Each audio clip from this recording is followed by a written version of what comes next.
Bueno, pues buenas tardes, bueno, buenas noches ya. Y a esta conferencia que va a dar Iván Vélez está basada sobre el libro que él mismo escribió sobre la leyenda negra. Y bueno, Iván Vélez nació en Cuenca en 1972.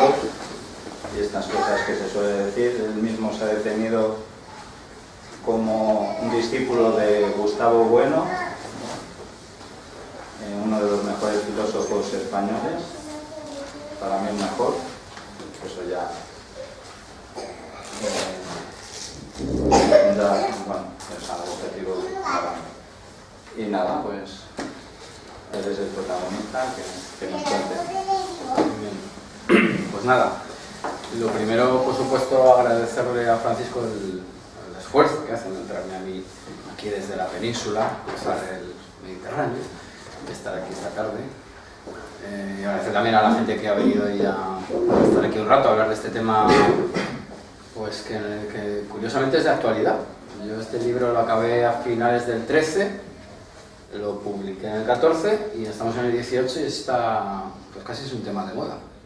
Yo creo que es un tema de moda seguramente por la crisis nacional que vivimos, de la cual pues quizá luego podamos hablar un poco, ¿no? Y además porque hay cierto auge mediático en relación a las pues a series históricas, a contenidos históricos, pues unos más novelados, otros menos. Estoy pensando en Isabel, en Carlos, la serie esta de La Peste que se acaba de emitir en Movistar, Adventum, en fin, hay un auge, un cierto interés, unido quizá también a todas estas novelas de Ara Triste que publicó Reverte, y bueno, que todas esas producciones además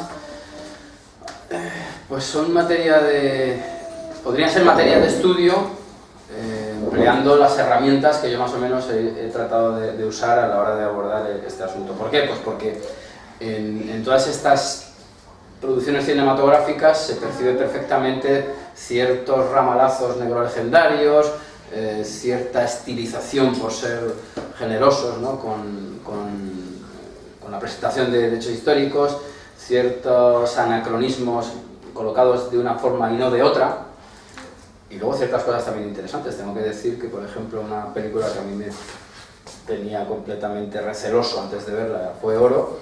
La vi con mucho recelo, lo tengo que admitir, y tuve que admitir también pues, que había cosas muy salvables, ¿no? Es decir, que bueno, que aquí hay una dialéctica entre la leyenda negra y la leyenda rosa o dorada, y son los dos extremos entre los cuales pues, hay que oscilar y tratar de buscar el equilibrio, que no es fácil además. No es fácil porque cuando hablamos de leyenda negra, pues enseguida la asociamos a la idea de imperio, y la idea de imperio, pues todo el mundo, yo creo que todo el mundo tiene ya una idea casi siempre negativa del concepto de imperio, de lo que es un imperio.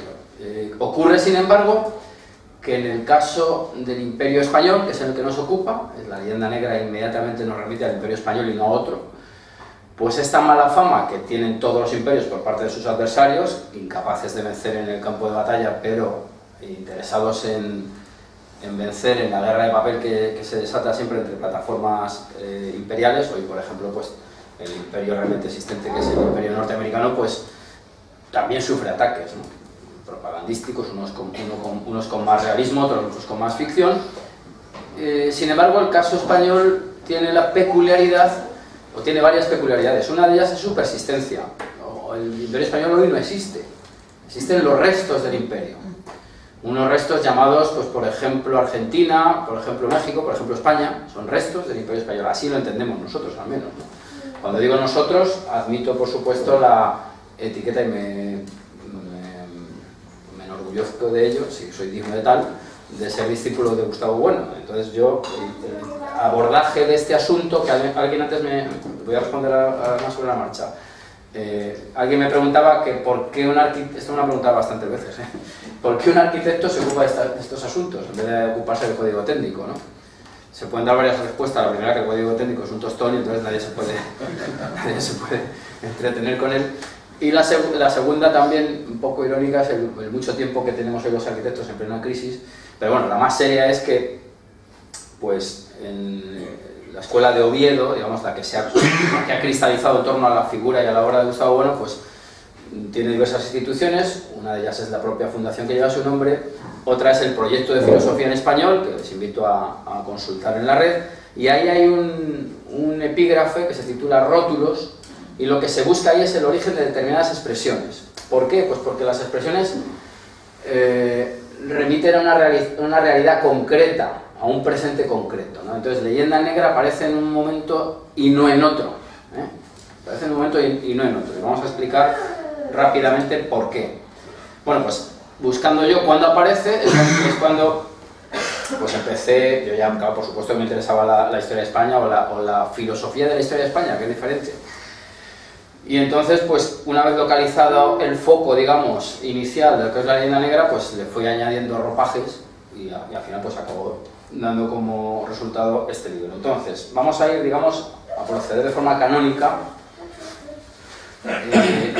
para decir qué es la leyenda negra. Bueno, mucha gente considera a Julián Juderías el acuñador del término leyenda negra. Esto es un error, pero tampoco es tan raro, porque él lo que hizo es, y es con mucho mérito por supuesto, es sistematizar aquello a lo que remitía la expresión leyenda negra. Entonces, leyenda negra la define Juderías del siguiente modo: por leyenda negra entendemos el ambiente creado por los fantásticos relatos. Leyenda y relato pues son cosas parecidas. De hecho, adelanto ya una de las soluciones a este mini enigma, ¿no? Y es que leyenda negra pues es un préstamo del francés, leyenda noir, ¿eh? Y esto ya pues en el XIX, que es el siglo además donde Francia tiene la preeminencia de la imprenta, y esto no es peccata minuta. La leyenda negra va unida completamente a la imprenta. Nosotros distinguimos en las instituciones un momento ideológico y un momento tecnológico. Bueno, pues el momento ideológico, que es la propaganda negativa contra una potencia, encuentra en la Holanda llena de imprentas, algunas de ellas regidas por descendientes de judíos españoles expulsados, para más arabesco si se quiere, pues encuentra la tecnología necesaria. Es decir, los holandeses tenían una industria literaria muy importante, acompañada también de una industria de grabados muy importante. Son esos grabados de Debris que todos conocemos y que ilustran la brevísima de las casas, donde se ven a indios pues siendo despedazados, indios además con aspecto europeo. Claro, Debris no había visto un indio en su vida, ¿no? Y entonces, bueno, pues ahí está la unión entre la ideología y la tecnología. Por eso digo que lo de leyenda no tiene mucho interés en que el préstamo sea francés, porque la tecnología y la ideología, quien las acapara en el XIX con respecto a España, y en realidad en toda Europa, es Francia, ¿eh? La Francia pues napoleónica y la posterior, que incluso además tiene una dimensión americana, con el intento de que Maximiliano pues sea el emperador mexicano, bueno, con el fin que todos sabemos, ¿verdad? Entonces, bueno, pues ese apunte, ¿no? Repito, por leyenda negra entendemos el ambiente creado por los fantásticos relatos. Lo de fantástico indica también que no se ajusta a la realidad, que acerca de nuestra patria han visto la luz pública en casi todos los países, la extensión, las descripciones grotescas, la deformación, yo voy comentando, ¿verdad?, que se han hecho siempre con el carácter de los españoles como individuos y como colectividad, es decir, la extensión, que es un rasgo de la personalidad española, ¿no? La negación, o por lo menos la ignorancia sistemática también habría que ir subrayando muchísimas palabras de este texto, de este párrafo, de cuanto nos es favorable y honroso en las diversas manifestaciones de la cultura y del arte, las acusaciones que en todo tiempo se han lanzado contra España, en todo tiempo, la persistencia, es otra de las características de la leyenda negra, fundándose para ello en hechos exagerados, mal interpretados o falsos en su totalidad, y finalmente la afirmación contenida en libros al parecer respetables y verídicos, y muchas veces reproducida, comentada y ampliada en la prensa extranjera. Ahí estaba un giro de tuerca tecnológico, es decir, en el 19 además de las imprentas, lo que hay es el auge del periodismo, ¿verdad?, ligado al capitalismo y ligado a unas sociedades urbanas. Eso también hay que tener muy en cuenta, ¿eh? Y muchas veces reproducida, comentada y ampliada por la prensa extranjera, de que nuestra patria constituye, desde el punto de vista de la tolerancia de la cultura y del progreso político, una excepción lamentable dentro del grupo de las naciones europeas. Aquí hay que hacer un comentario imprescindible, ¿no? Claro, Juderías en el año 13, que es cuando está... este libro de Juderías es fruto de un concurso que convoca la Ilustración española y americana, pues precisamente porque son conscientes de que España sigue sufriendo pues unas acometidas propagandísticas que hay que combatir, hay que mejorar la imagen de España, ¿eh? No habían caído en la cursilería de la marca España, pero se acercaban a ello, ¿verdad? Entonces, me resulta muy interesante la presencia de la idea de cultura en este texto, que es del 20. Lo digo porque, aunque veremos otros precedentes del combate a la propaganda antiespañola, no podrán utilizar cultura, porque la idea de cultura, según se entiende, y para esto remito al mito de la cultura, obra de Gustavo Bueno, imprescindible, la idea de cultura que aquí se maneja es una idea que emana del idealismo alemán y que ha dejado atrás el reino de la gracia para ser sustituido por el reino de la cultura. Bueno, esto quizás muchos lo conocerán, pero me parece que es muy interesante ver la inmediatez del uso de los términos que utiliza Juderías, ¿verdad? Y habla de naciones europeas, es decir, habla en un contexto muy diferente al que hablaría Quevedo, que hablaría de herejes y de católicos. En fin, las perspectivas son cambiantes, pero la negatividad se mantiene. Esta es una cuestión fundamental a la hora de hablar de la leyenda negra. Acabo el párrafo. En una palabra, entendemos por leyenda negra la leyenda de la España inquisitorial, ignorante, fanática, incapaz de figurar entre los pueblos cultos, lo mismo ahora que antes, dispuesta siempre a las represiones violentas, enemiga del progreso y de las innovaciones, o en otros términos, la leyenda que habiendo empezado a difundirse en el siglo XVI a raíz de la Reforma, no ha dejado de utilizarse en contra nuestra desde entonces y más especialmente en momentos críticos de nuestra vida nacional. Bueno, pues yo creo que esta es una definición, a mi juicio, clásica de lo que es leyenda negra, porque me parece que tiene absolutamente todos los componentes que la definen y que la caracterizan, ¿no? Pues la ignorancia, el fanatismo, la intolerancia, la violencia, la imposición, luego le añadiríamos por otro mucho más, codicia, depredación sexual, esclavitud, bueno, todo lo que ustedes seguramente conocen. Bien, este es un texto que ya digo que se gesta en el año 1913, pero tiene precedentes. En otros tratados sobre leyenda negra, pues yo he leído que quien lo acuña es Vicente Blasco Ibáñez, 1909. Veremos que tampoco lo es, pero sí que es anterior a lo de Juderías. Blasco Ibáñez, en una gira que hizo por... Blasco Ibáñez era un superventas, era una especie de Dan Brown de la época, ¿no? Con ventaja para nuestro compatriota don Vicente, seguramente, ¿no? En cuanto a calidad. Él hizo una gira por Buenos Aires y, bueno, pues habló de la imagen de España. Había una colonia muy importante de españoles en Argentina en aquella época y una de las intervenciones fue versó sobre la leyenda negra.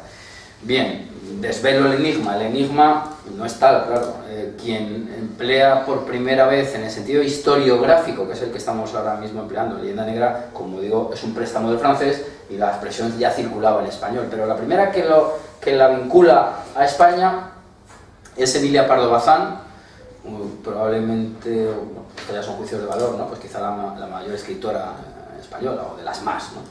Y además en sí misma una industria editorial. Emilia Pardo Bazán fue una mujer exitosísima y bueno, la primera teneísta, en fin, muchísimas... Cabe decir muchas cosas sobre Pardo Bazán y su impacto que tuvo, y además su conocimiento de la historia de España y su combate eficaz, en mi juicio, de la leyenda negra. Emilia Pardo Bazán es la primera que la emplea... Vamos a ver si encontramos la 119. Emplea la expresión y lo hace además en un momento muy interesante porque España acaba de perder Cuba, que es el último resto del imperio. Bueno, es una provincia, quiere decir que es una provincia. Aquí yo también quiero avisar que yo no empleo la palabra colonia, y para eso ya cito al argentino Ricardo Lebene. Las Indias no fueron colonias o no eran colonias. España no tuvo colonias. Ahora entraremos en el asunto y luego, por supuesto, dejaremos un rato para el debate, y cuando empiece yo a cansar al personal, pues se me corta y ya está, ¿no?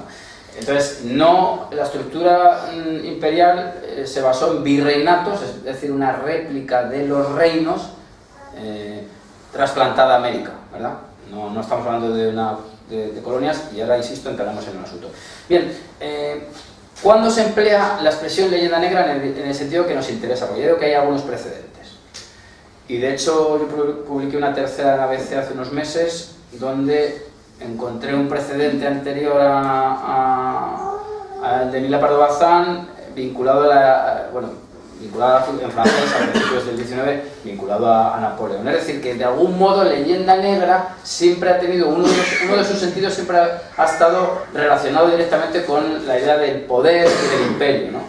Pero bueno, yendo al grano. Emilia Pardo Bazán, el 18 de abril del año 1899, los rescoldos de la guerra de Cuba estaban todavía humeantes, si se quiere, pues es invitada en París por la Sociedad de Conferencias. Y es allí donde da una conferencia, la España de ayer y la de hoy, Historia de dos leyendas, me parece que es el subtítulo, si no se me ha olvidado. Eso además es un texto que lo sacamos de la Biblioteca Nacional, está en internet, se puede consultar entera. Fue la primera mujer invitada por este colectivo francés. Tuvo una publicación inmediata, se publicó en forma de libro en Madrid, fue traducido a lenguas, tuvo mucha repercusión mediática por lo que digo, por el impacto que tenía doña Emilia, y enseguida pasó a la prensa. Yo, cuando empecé a hacer el rastreo del rótulo Leyenda Negra, claro, aparece la primera, Emilia Pardo Bazán, y luego pues hay muchos otros periodistas destacados. Ya empezaron no solo a comentar la actividad aquella, el acto aquel en París, para bien y para mal, tengo que decir. Algunos se escandalizaron porque doña Emilia mostraba algunas flaquezas de lo que había sido España, y enseguida pasó al lenguaje como mínimo periodístico, y luego, como vimos, pues a Blasco Ibáñez, que también era un gran periodista, a juderías, y ya quedó como una categoría historiográfica perfectamente... Vamos, es un subgénero. Yo diría que es un género en sí mismo. Libros de leyenda negra se publican montonazos, ¿no? Este es uno de ellos. ¿Qué venía a decir Emilia Pardo Bazán aquel día, en aquella sesión? Pues que, claro, todo venía motivado por lo que había pasado en Cuba, es decir, un imperio emergente, un imperio en un momento ascendente, como es el imperio norteamericano, claro, además con componentes contrarios al nuestro. El imperio español ha sido católico, el imperio norteamericano es herético, si se me permite, es decir, es protestante. El imperio español, aun cuando ha habido castas, yo no vengo aquí a pintar un pasado pues almibarado en absoluto, pero aunque ha habido castas, insisto, mestizaje es evidente que lo ha habido, eso es innegable. Compárese con lo que ha ocurrido pues al norte de la frontera mexicana. Es decir, era un choque de plataformas, el fin de un imperio como es el español frente a la emergencia del otro, que es mayor. Pero Emilia Pardo Bazán, que se alejaba tanto de la leyenda negra, según la cual somos un desastre, una anomalía, una especie de borrón histórico, una cantidad despreciable histórica, si se quiere, negaba eso, negaba que fuéramos eso, pero también negaba pues que fuéramos, negaba la leyenda dorada. Aquí el problema al afrontar esta dialéctica entre leyenda negra y dorada, o rosa, o blanca, como se ha dicho en algunos casos, es encontrar el punto de equilibrio. Es muy difícil encontrarlo, sobre todo porque las cosas están mezcladas. Hay que buscar, a mi juicio, pues como en las gráficas, quizás tendencias, ¿no? Tendencias para intentar catalogar un imperio en un sentido o en otro. Lo que venía a decir es que España más o menos estaba viviendo de glorias pasadas en Cuba. Como todos saben, a las guerras de Cuba y Filipinas, ¿quiénes fueron? Pues los parias, digamos, la gente que no pudo pagarse la excepción, la gente que no pudo pagarse la libranza de combatir allí y morir allí. Frente a esta actitud de los españoles, decía doña Emilia que, sin embargo, los hijos de las figuras norteamericanas iban a presumir, y los padres presumían de mandarlos, es decir, todo lo contrario a lo que ocurría ahí. En fin, doña Emilia lo que hace es, por supuesto, pues describir el estado de la cuestión y también pues penetrar un poco en lo que ha sido la historia de España. Ella además tenía una presencia, como digo, por ejemplo en ABC tiene muchos muchos de ellos dedicados a los conquistadores, que son pues digamos la imagen clásica de la leyenda negra, la imagen de la leyenda negra pues del conquistador cruel, codicioso, violador. De hecho, hace un día de esto, no sé cuándo será, pero un día de esto voy a publicar un artículo, luego ya está enviado, espero que lo publiquen, comentando, como decíamos hoy al venir del aeropuerto, comentando un estudio que se ha hecho recientemente en Bélgica para desmentir la idea popular según la cual los belgas bajitos, como yo por ejemplo, y morenos, pues serían hijos no deseados de los tercios españoles pues, que habrían ido pues, a robar, violar, etcétera, etcétera, etcétera. Doña Emilia intentaba terciar en esa polémica y a partir de ahí pues arranca el concepto que tiene que ir acompañado siempre de la leyenda negra, tendrá que ir siempre acompañada de la leyenda dorada o rosa, es decir, para ver que hay una dialéctica ahí ante la cual hay que pronunciarse. Bien, pero claro, ni doña Emilia Pardo Bazán, ni don Vicente Blasco Ibáñez, ni don Julián Juderías son los primeros que salen al paso de las críticas del Imperio Español, evidente, ¿no? Evidente, eso es evidente. Y yo le he dedicado un capítulo a una figura fundamental de las letras españolas, a mi juicio, absolutamente un gigante, que se llamaba Francisco de Quevedo y Villegas, que es un escritor potentísimo, un escritor que dominó, yo creo, todos los géneros. Los sonetos de Quevedo son sublimes, la obra jocosa no vamos a describirla, todo el mundo la conoce,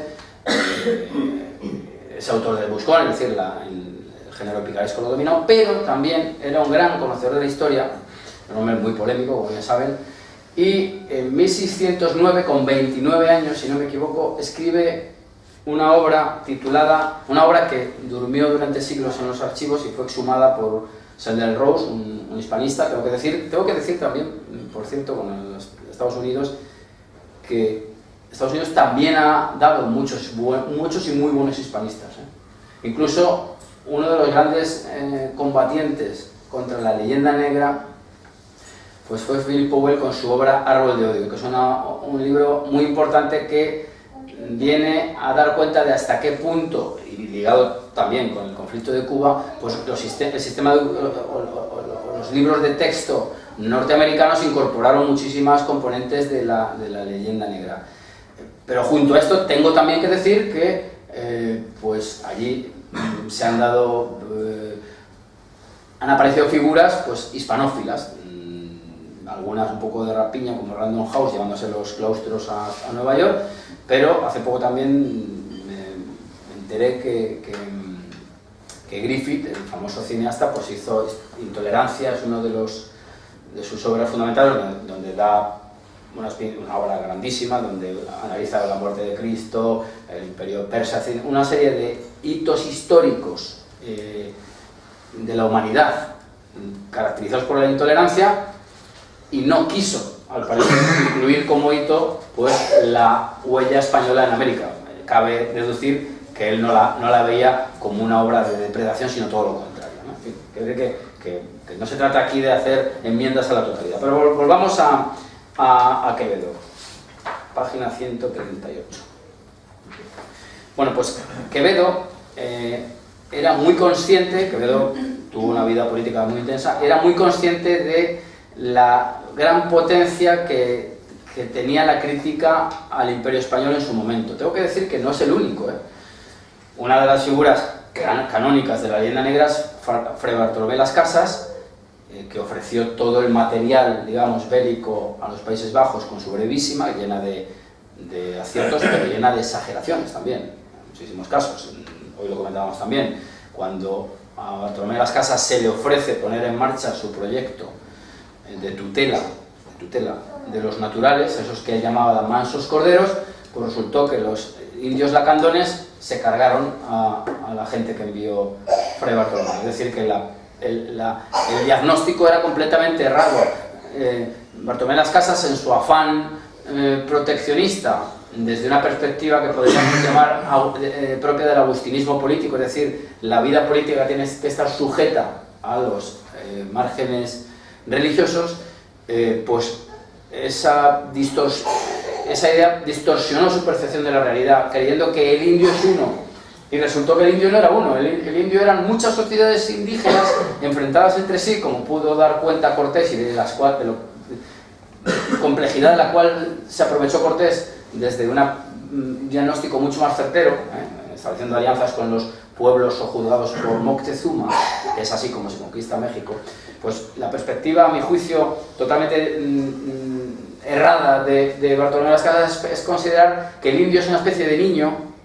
Todos los indios son una especie de niños que hay que tutelar, aunque sea con la extravagancia de la orden de los caballeros de la espuela de oro, que ese era su proyecto, ¿verdad? La realidad fue mucho más tozuda, por utilizar esta expresión, cuando pues, se demostró pues, que en absoluto los indios hacían sacrificios humanos y no estaban dispuestos, así que buenas a primeras, pues, a incorporarse al orbe católico. Pero bueno, digo lo de las casas porque ante las casas, cuya controversia clásica y conocida es la que tuvo con Sepúlveda y Vitoria, que eso es un asunto absolutamente central en lo que nos ocupa, pues Motolinía, que era un franciscano, Fray Toribio obviamente, Motolinía era una palabra del náhuatl que significa el pobre.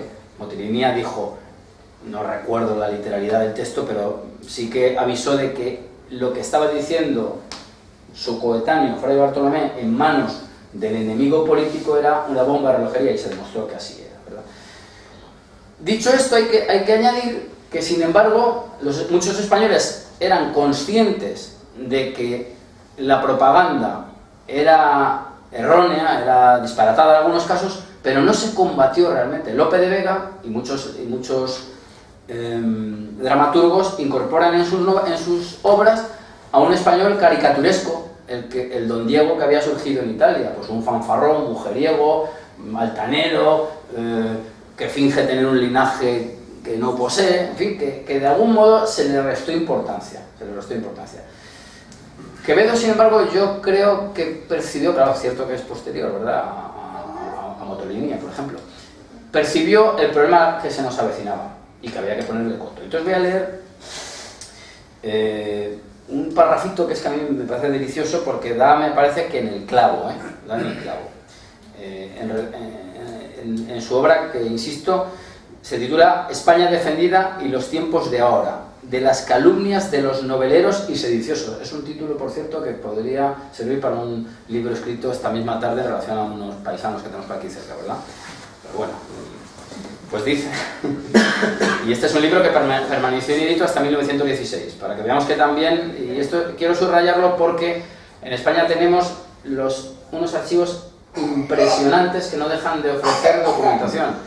El que tenga pasión y tiempo, pues no tiene más que bucear y encontrar ahora los tesoros, y los que seguirán apareciendo, porque España además era un imperio caracterizado por la presencia de militares, de curas, pero también de escribanos, y claro, se daba cuenta de todo, por lo menos en América pues era obligatorio, además por la cuenta que les traía a ellos, porque había que apartar el quinto real, pero el resto había que justificarlo, y la escribanía, y luego los memoriales, y bueno, en fin, hay mucha tinta. En la leyenda negra es una guerra de papel, tanto por un lado como por otro, es un río de tinta, valga la metáfora, es decir, la tinta que se nos arroja y la tinta que digamos en la que se cimenta el Imperio Español, que no en vano además pues tiene a un rey burócrata como es Felipe II, a su máxima figura también oscura, el demonio de mediodía. Bueno, vamos a ver Quevedo, ¿no?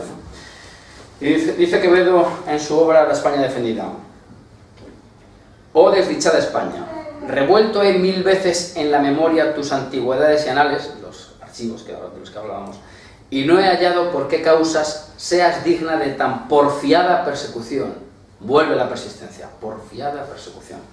Solo cuando veo que eres madre de tales hijos, es decir, que no se ocupan ellos mismos de adecentarse, me parece que ellos, porque los criaste, y los extraños porque ven que los conscientes tienen razón de decir mal de ti. Párrafo que, por cierto, tiene una actualidad brutal con un señor que, si no me equivoco, permanece en la legendaria Bruselas a estas horas de la tarde, ¿no? Y luego, además, pues Quevedo salía al paso pues, de lo que ya se sospechaba que podía ocurrir. Decía Quevedo, bien sea cuantos contradigo, y reconozco los que se han de armar contra mí, mas no fuera yo español, si no buscara peligros despreciándolos antes para vencerlos después, y lo haré con estas memorias, que serán las primeras, que desnudas de amor y miedo, es decir, desnudas de leyenda rosa y negra en realidad, se habrán visto sin disculpa de relaciones y historia, si este nombre merece, en que se leerán los ojos y no los odios del autor. Busca el autor la objetividad. Que a mí Quevedo me parece que es de una enorme lucidez, ¿no? No me resisto a otra mínima dosis, ¿no? Españoles, de felices ingenios, infelizmente aprenden. Los medio doctos se llaman doctos. Aman las mal fundadas cavilaciones de los sofistas y en las escuelas hablan de mejor gana español que latín, mezclando no pocas palabras de moros. Los partos de su ingenio rara vez los dan a la luz, y menos a los extranjeros por el defecto de la lengua. Es decir, España era autosuficiente en gran medida, y creo que lo deja bien clarito que veo. Bueno, pues estos son pinceladas de cómo los vaivenes ideológicos y propagandísticos, pues unas veces se han atacado, otras veces se han asumido. Se ha sido consciente, se le ha dado la importancia que tiene o no. Insisto, a todas las características negativas, yo creo que hay dos que son fundamentales. Una es la persistencia. O sea, nadie tiene miedo de que lleguen los tercios otra vez a arrasar su ciudad, pero sigue la imagen sangrienta funcionando. Pero sobre todo el problema fundamental es la asunción de la leyenda negra. Es decir, que el problema es que la mala conciencia general que tenemos de un pasado que estaría presente sistemáticamente en nosotros. Yo creo que ese es el mayor problema. Bien, origen de la mala fama, de la animadversión hacia lo español.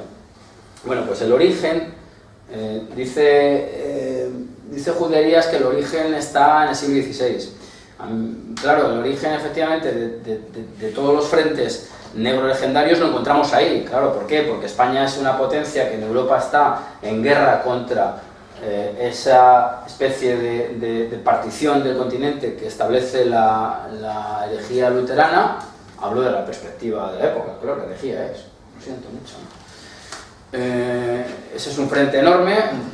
Está siempre la presencia de esa Francia que, aun siendo católica, siempre tiene un acuerdo con el turco para evitar la tenaza que suponía Países Bajos y España, pues abrazando, entre comillas, a Francia, y esa tenaza que tiene con el turco. Tengo que decir también de Quevedo tiene una obra que se llama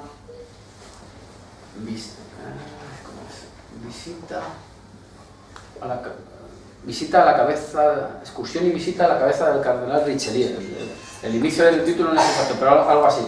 Y es muy interesante porque dice que cuando es una alegoría, como si alguien se metiera. De hecho es Vesalio el que tiene que entrar a esa cabeza, quiero recordar. Aquí lo describo, hace ya años se me ha olvidado.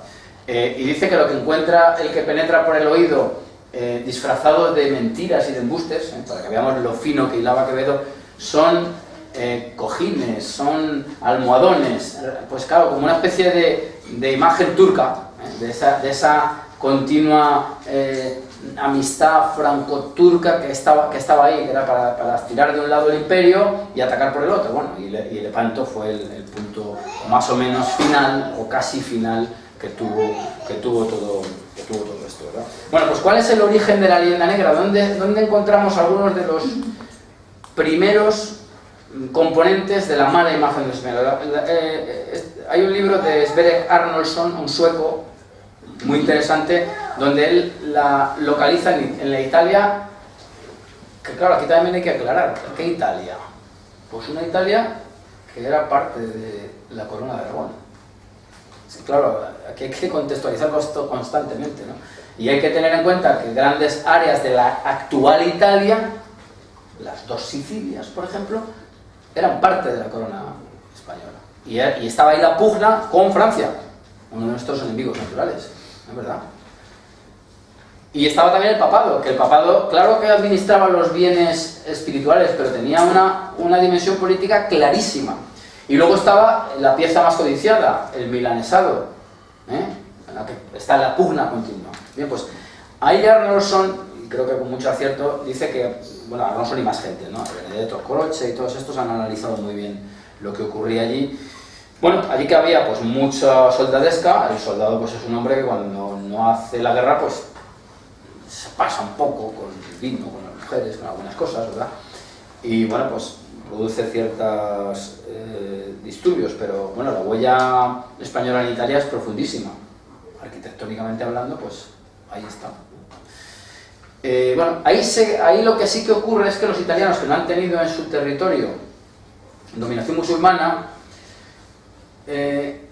ocurre además que como España es el país o la nación histórica de la cual son expulsados los judíos en último lugar, es decir, cuando ya no había judíos en Europa, todavía los había en España. Todavía no, quiero decir que lo sabía. Y de hecho, Fernando II de Aragón, rey católico, tenía sangre judía. Y muchísima gente, bueno, tiraríamos del hilo y saldría, pues a lo mejor todos los que estamos aquí, ¿no? Tendremos alguna gota judía en nuestra vida, no pasa absolutamente nada. Pero entonces, ¿qué ocurría? Que los italianos, porque la leyenda negra tiene un componente racista mucho más importante del que parece, ¿eh? Tiene dos dimensiones muy concretas: la dimensión religiosa, protestantes frente a católicos, y la dimensión racial. Son dos factores que hay que tener muy en cuenta. ¿Qué ocurre en Italia? Pues que a Italia llegan los españoles pues con la nariz un poco más aguileña de lo que era deseable, con la cara un poquito más oscura, con un señor que tiene acento porque ha sido un converso y lleva siendo católico 4 días. Entonces lo que se percibe en Italia es cierta impureza, aparte por supuesto de los intereses espurios de los condottieros, de los... y esto para mal de Italia, por cierto, para mal de Italia, ya le diré por qué, y de las grandes familias, en esas pugnas entre España. Y entonces ahí se acuña una idea del español, aparte de la idea del español fanfarrón esta que pasa a las comedias de Lope y de otros muchos, pues de este español que es sospechoso de ser un cristiano dudoso, no muy sincero, con poca trayectoria, racialmente pues poco impuro, ¿no? Y eso es algo que ya empieza a funcionar ahí. A eso se le unirán, bueno, ya más tarde por supuesto, el saqueo de Roma, llevado a cabo por cierto por las tropas imperiales, es decir, por españoles, alemanes y suizos. Y de hecho, de todo el conjunto que entró en Roma a saquear, del mismo modo que entraban los franceses en otras ciudades, porque los tercios españoles, como bien es sabido, pues cobraban una miseria cuando la cobraban, parte de su... bueno, los tercios españoles y todos los soldados de la época, parte de su forma de vida era el saqueo. El saqueo, por cierto, que en el caso español estaba regulado. Si una ciudad rendía su bandera, no podía ser sacada. ¿Por qué? Porque ya era una ciudad del rey. Es igual que en América. Si tú conquistas Perú, el 20% del tesoro que tengas lo tienes que apartar para el emperador. Pero la ciudad es que tampoco es tuya, es del emperador. Estas son cosas muy importantes, ¿no? ¿Por qué decía yo hace un momento que para mal lo de los condottieros y las grandes figuras o las grandes familias? Pues porque aunque en España ha habido una nobleza que ha causado problemas, y no hay más que pensar en la revuelta comunera, España estuvo estatalizada, bastante más estatalizada que otras sociedades que nos circundan. Y eso fue muy favorable, porque las estructuras eran más sólidas. Y porque además hay que decir, lo digo en esta época delirante en la cual personas en el siglo XXI dentro de una nación política como España reivindican derechos históricos, que esto es que a mí no me cabe en la cabeza, pues porque efectivamente esos territorios históricos, que son todos, por cierto, todos, en España todos, no hay ningún territorio que no sea histórico, ¿no? Toda la reconquista, si uno la analiza, está continuamente establecida entre alianzas matrimoniales y en una especie de terrenos naturales. Estoy pensando en Murcia, conquistada por Jaime I, pero entregada a Castilla porque es a quien le pertenece. Quiero decir con esto que lo que hay es unas estructuras políticas muy sólidas que son parte del secreto del éxito español. Claro, en Italia lo que hay es una guerra interna pues que les condujo, de hecho además la Constitución Nacional de Italia es muy reciente, mientras que aquí pues la idea de Estado, por supuesto con las estructuras del antiguo régimen, evidentemente tampoco tenían teléfonos celulares en el siglo XV, ¿no? La configuración de un Estado, pues yo creo que con los Reyes Católicos queda además culminado, porque lo que se hace es ya acabar en una heredera muy concreta, Juana la Loca, y luego por supuesto por su hijo, y etcétera. Y ahí ya se acabó claro que se mantuvieron ciertas inercias y tal, pero se culmina toda la reconquista. Bueno, pues estamos en Italia, porque si no esto va a durar. Estamos en Italia. Ahí ya, como digo, se plantean una serie de constantes, de invariantes, que luego, que a mí me parece además ver que van recorriendo el camino español, que es el que abre el Duque de Alba para ir a socorrer la revuelta de carácter, por supuesto, político, pero también religioso de los Países Bajos, cruza toda Europa, y el siguiente foco negro legendario lo encontramos en Flandes, como hemos visto, pues con la cuestión de la imprenta y la ideología. ¿Allí qué ocurre? Pues que allí el choque es mucho más fuerte, porque aquí lo curioso es que mientras que en Italia lo que hay es un déficit de catolicismo y pureza racial, ese es el problema, lo que ocurre en los Países Bajos es que hay un choque entre plataformas ligadas a la reforma y a la contrarreforma. Ya el asunto ya no es tan racial, si bien sigue siendo racial. No sé, hemos hablado de Bruselas y los morenos y los rubios, sigue siendo racial. En ese momento irrumpe también una realidad con la que nadie contaba. Bueno, ha irrumpido un poquito antes, pero como la dimensión se la da a la imprenta, ¿qué es? Pues la aparición inesperada, no solo de un continente, que se llamaría América, por cierto, que Colón no supo. Yo sé que hay aquí por la otra vez que estuve, ¿no? Hay quien sostiene que Colón pudo ser mallorquín, pues si lo es, fenomenal, ¿no? Y si no lo es, pues también, ¿no? Y quiero decir que da igual. Pero Colón no tuvo conciencia de dónde había llegado. Y yo no es que sea colombófobo, ¿no? Será la palabra. Pero es cierto que el proyecto de Colón no era el de los Reyes Católicos. Y esto hay que subrayarlo. Colón quería hacer una muy genovesa, no sé si era genovés, pero sí quería hacer una muy genovesa factoría esclavista. Y son los Reyes Católicos los que dicen, no, estos señores están dejados de la mano de Dios, no han conocido la palabra de Dios, se la vamos a enseñar nosotros, pero no la han rechazado, que era un requisito para ser esclavizado, eso o hacer la guerra. Entonces, como no entra en la casuística, estos señores son súbditos de la corona castellana. Y esto es un asunto absolutamente fundamental. Lo siento por los indigenistas de cuota que hay en todos los sitios, si hay alguno aquí, pues luego debatimos, pero esto es que son las perspectivas de la época. Y en esto hay que ser completamente beligerante, tanto como Quevedo. No sería yo español, por supuesto, si no buscara peligros, despreciándolos antes y para vencerlos después, ¿verdad? Sí se puede. Y esto nos sitúa ante el gran problema del Imperio Español y ante la necesidad de clasificarlos. Hemos dicho que todos los imperios tienen detractores, pero hay unos imperios que son más parecidos a otros y diferentes a otros, ¿verdad?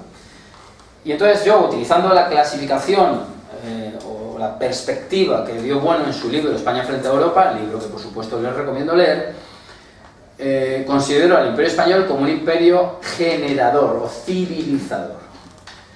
¿Por qué? Pues porque habría dos tipos, y con esto no estoy diciendo que todo lo que caiga de un lado es civilizador y todo lo que caiga del otro es depredador, ¿no? Hay fases, hay momentos, ¿no? ¿Qué caracterizaría a un imperio depredador? Y vamos a señalar dos imperios depredadores, el imperio inglés y el imperio holandés. ¿Qué les caracteriza? Pues por lo que respecta a lo territorial, suelen quedarse en los bordes de la plataforma, y establecen efectivamente colonias. ¿Para qué? En gran medida pues para factorías, le llaman los portugueses, muy bien llamados, por cierto. Por ejemplo, Portugal tuvo Brasil, ¿verdad? Pues miren ustedes cuándo se hace la primera universidad en Brasil. Yo no soy tan viejo, pero casi pude hasta matricularme, ¿no? ¿Cuándo se hace la primera en México? 1550, creo recordar. Eso es un dato objetivo. Es decir, el imperio depredador establece unas relaciones mínimas con las sociedades con las que se encuentra y extrae de ellas recursos. ¿De qué tipo? Recursos humanos, es decir, esclavos, y recursos materiales, pues materias primas, metales, etcétera, etcétera. ¿Quiere esto decir que el Imperio Español no extraía metales? No, los extraía, por supuesto.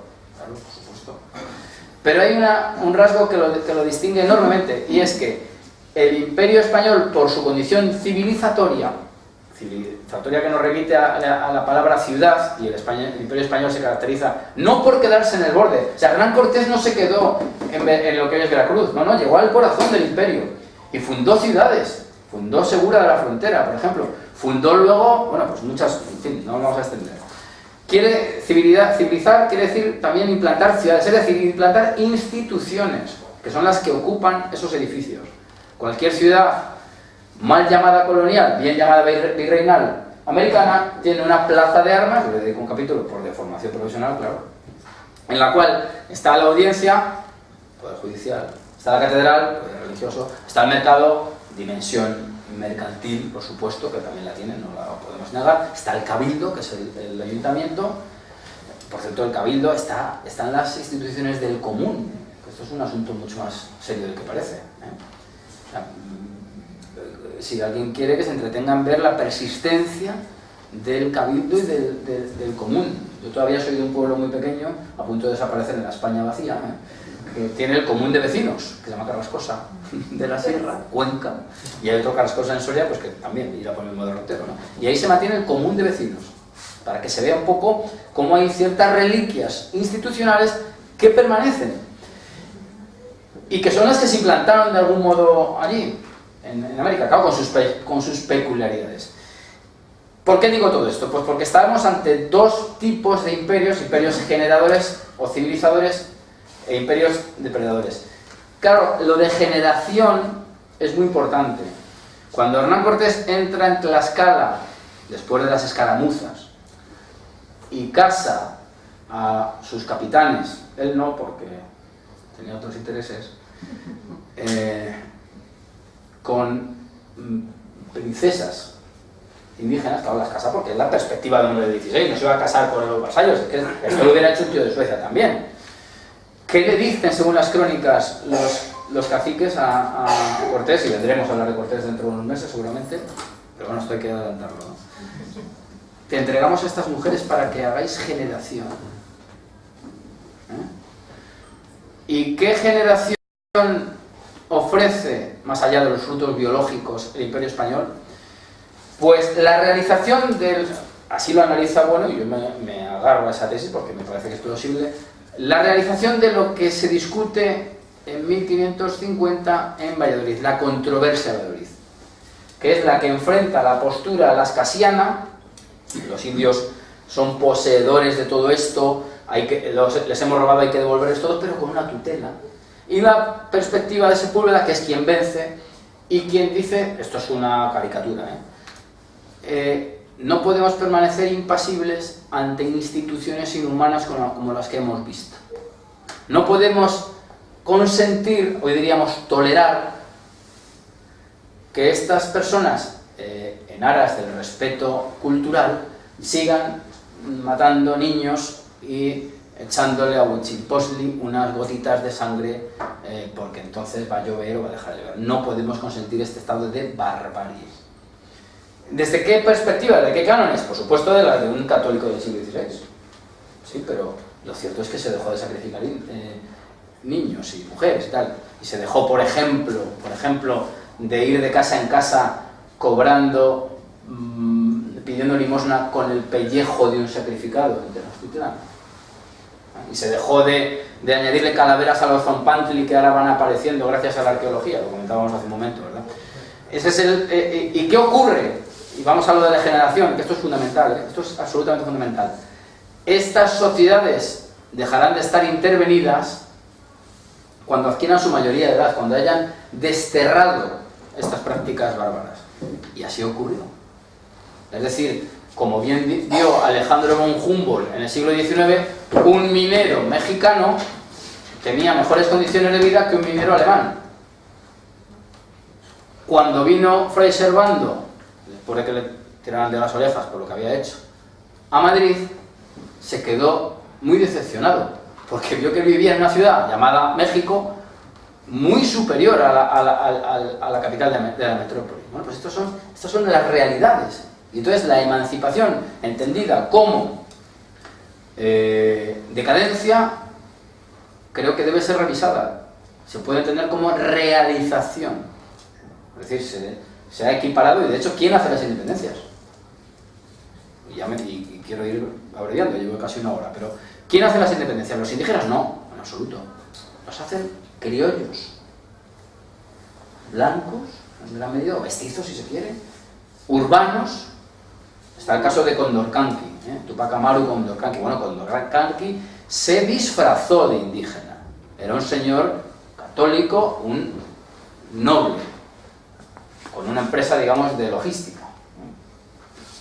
Que claro, que tenía otros opositores. Es decir, las emancipaciones, las independencias, las hace ese colectivo reducido, que había tenido, por cierto, acceso a las ideas de la Ilustración, ¿de acuerdo? Pero eran esos, no eran los pueblos originarios, famosos, ni siquiera los pueblos indígenas. De hecho, los pueblos indígenas, cuando sufren una gran quiebra, aparte de la quiebra epidemiológica, que todos sabemos que ocurrió, pero es que no había forma. Si alguien me pega a mí ahora mismo una cosa que yo no tengo en el cuerpo, ¿qué culpa tiene ese hombre? Si me pega una gripe que yo no supere, ¿verdad? Entonces, cuando se produce la verdadera quiebra del proteccionismo de los indios, es después de las independencias. Y esto está demostrado. Incluso hay precios por cabeza. Y hay, de hecho, muy en consonancia con las ideas del siglo XIX, un intento de blanqueamiento de las repúblicas. En fin. Bueno, quiero decir que entonces la idea de emancipación o de generación se realiza. Algunos dirán, bueno, es que esa es la realidad. ¿Por qué? ¿Por qué se realiza?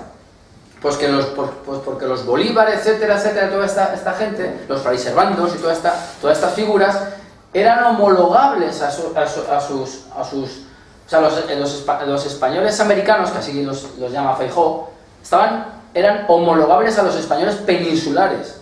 Y por supuesto que había pugnas. Siempre el de un pueblo no quiere que venga el del pueblo de al lado a quitarle a la novia, por ejemplo, o a quitarle el puesto de trabajo. Bueno, porque esto, aunque parezca una cosa caricaturesca, subyace en gran medida en las emancipaciones. Por supuesto hay otros componentes, los componentes de terceras potencias. Claro que Jefferson y compañía desde el principio, y lo recojo yo aquí, codiciaban Cuba. ¿Pero por qué la codiciaban? Porque decían, ¿en qué manos va a estar mejor que las españolas, que nos han dejado todas las instalaciones hechas?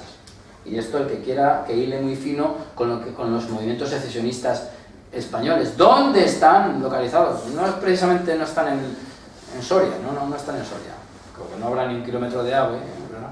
Es decir, que ya Jefferson y compañía sabían perfectamente, o reconocían de manera implícita, que codiciaban territorios muy bien institucionalizados, muy bien. De hecho, el primer ferrocarril español es el de Cuba, no olvidemos. El primer ferrocarril español no es el de Barcelona-Mataró, no, hay uno antes en Cuba. Por supuesto, como capital catalán, no es lógico, claro. ¿Quién tenía los negocios allí? Pues quien los tenía que tener, claro. Bueno, pues vamos a ir terminando para poder abrir un debate. Yo creo que el trazar todo este arco entre de reconquista de las emancipaciones nos deja pues un escaparate de temas neolegendarios muy completo. Pero persiste la leyenda negra, ¿verdad? Sigue, se mantiene. El desprecio del español, el pozo y el péndulo que hablábamos, la Inquisición, Francolán, la palabra este término que se ha puesto en marcha hace poco de Francolán, ¿qué es sino una actualización de la leyenda negra? Que en este caso pues la habría reactivado Franco, pues incluso con lo que llaman el aguilucho, que no es el aguilucho, que es el águila de San Juan, que es un símbolo imperial, pero bueno, aquí como esto está así, pues... Es decir, ¿qué es Francolán sin una reedición de una idea de los españoles intolerantes, muy sórdidos, antidemócratas? Un poco esa actualización que hace Judería se rehace con la idea de Francolán, esta que ha empezado a rodar, ¿verdad? Y entonces, a lo que voy yo es a lo siguiente: persiste la leyenda negra y se ha transformado. Y voy a marcar tres simples vías de cultivo, o tres zonas de cultivo actuales. Una, todos los 12 de octubre tenemos que soportar que unos indocumentados, porque es que encima no tienen argumentos, hablen del genocidio americano. Que yo creo que no se sostiene. Si lo que hubo es un mestizaje, si es que, aparte que si lo que quieres es explotarlo, no los puedes matar, es que no hay por dónde coger esa idea, ¿no? Es que no hay por dónde cogerla. aparte de que los descendientes de Moctezuma están vivos, entonces si hay mestizos... Pero bueno, ¿cómo se concibe esto, no? Bueno, pues eso está en pleno vigor. Otra de los frentes negros legendarios, la idea de Américo Castro de la España de las tres culturas encierra en gran medida o invita al cultivo de la leyenda negra, frente a la idea Menéndez-Pelayesca de España, martillo de herejes, la idea pues de que hubo una España pues de plenísima tolerancia, ¿verdad? Que todo el moro, el judío, pues encantados de la vida, es mentira. Serafín Fanjul ha desmontado todo eso en una de las dimensiones más potentes, que es la de la hispanofilia. Es mentira. No. El Al-Ándalus es un mito absolutamente oscuro. Absolutamente oscuro que se empezó a cultivar, pues en gran medida con los viajeros impertinentes del XIX, que iban como locos buscando un trozo de adobe, en fin, buscaban desesperadamente, hasta el punto de que Teófilo Gautier llega a Fuenterrabía y dice que ya nota que ahí hay presencia morisca. Bueno, si se entera Arzayus lo mata, ¿no? En fin, quiero decir que, en fin,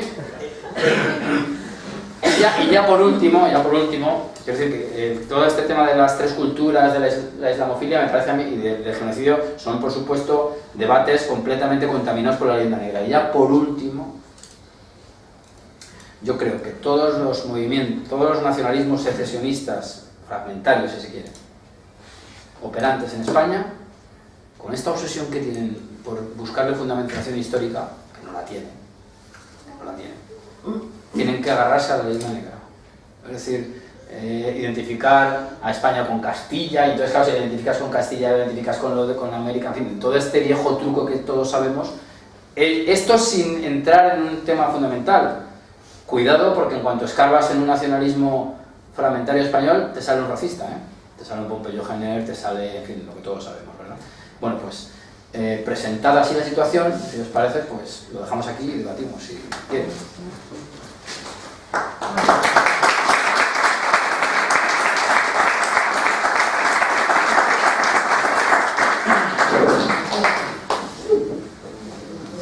Pues nada, quien quiera preguntar algo a Iván Vélez, es el momento, porque luego se va a cenar.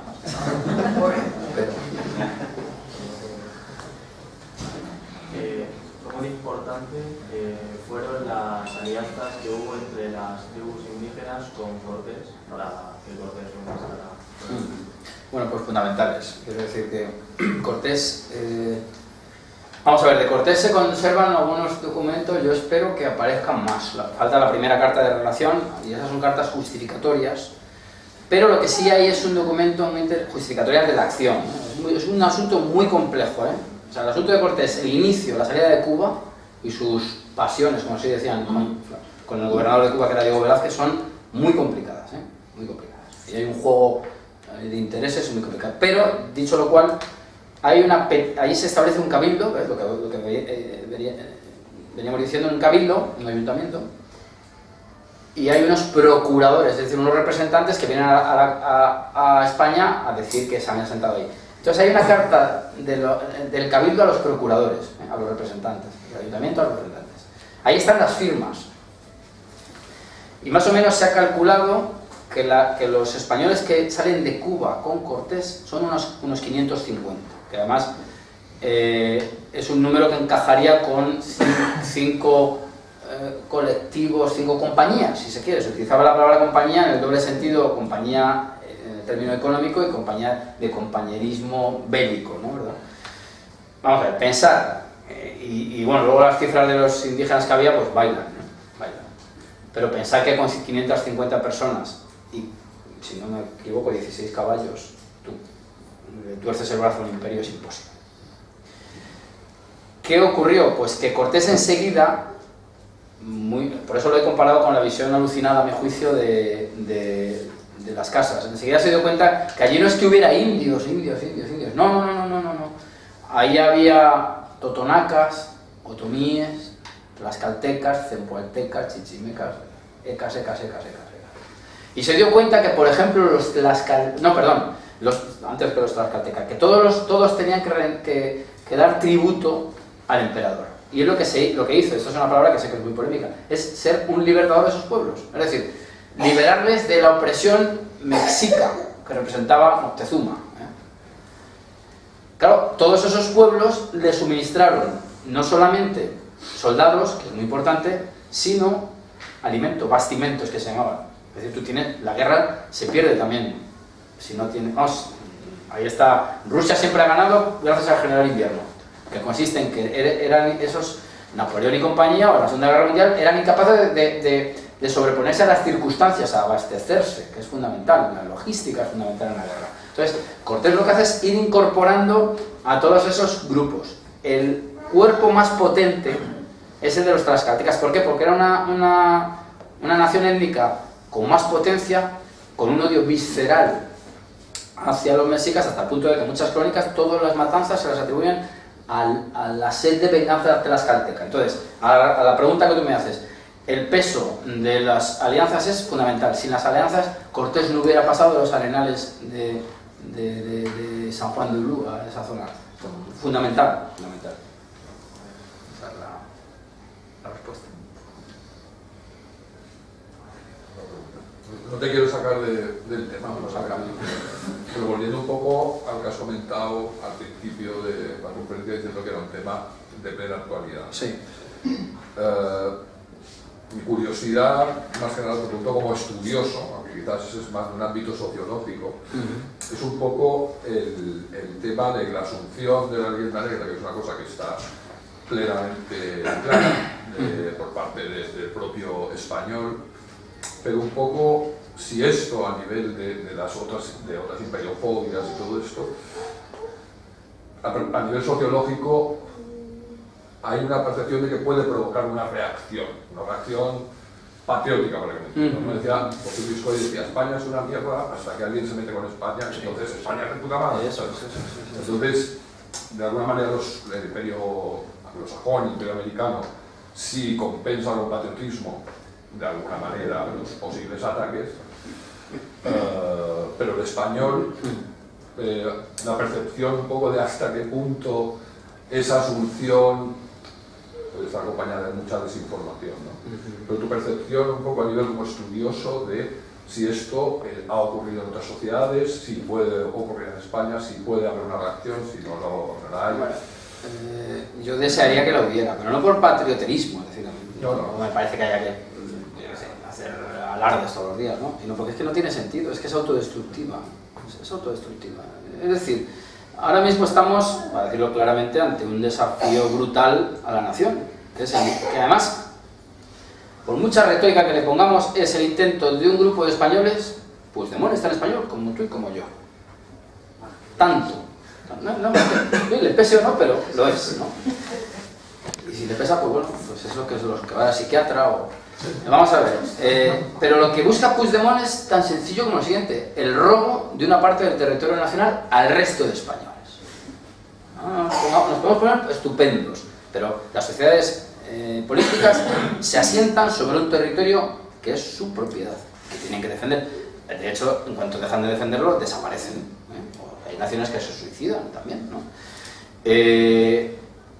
Frente a esto, pues no se trata, insisto, de ser un patriotero, pero desde luego lo que no podemos es asumir los postulados de esas sectas, porque a mí son como sectas, ¿no? Es decir, porque cultivan cosas oscurísimas. O sea, pero ¿de dónde se sacan estos señores de que España es, por definición, intolerante? ¿Pero qué sociología de los pueblos es esa? Eso no se puede tolerar.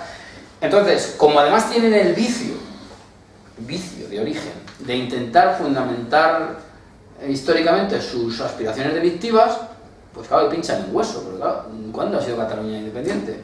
Si es que no ha sido nunca. Entonces, claro, que también queda muy mal, oye, mira, he venido a robarte.